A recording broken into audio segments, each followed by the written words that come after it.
29 de euro. Nație, asta jurică.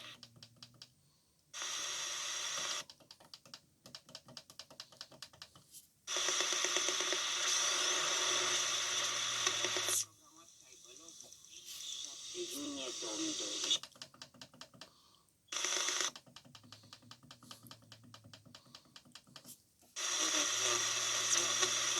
Condiții cu legătură la București și pentru persoanele care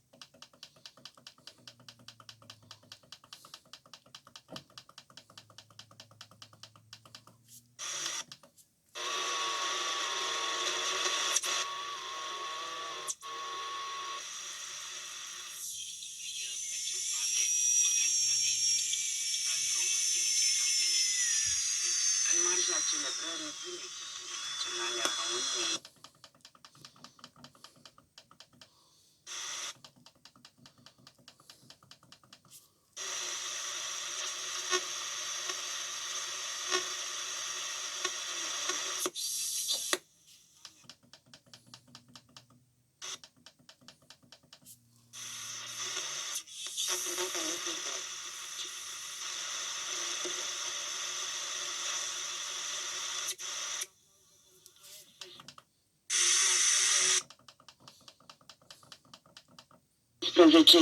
De Ziua Culturii Naționale la Palatul Beag, unul dintre cele mai frumoase palate alocate.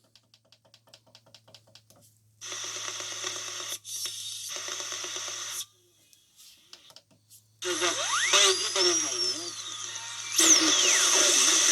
على سؤال مفاده لماذا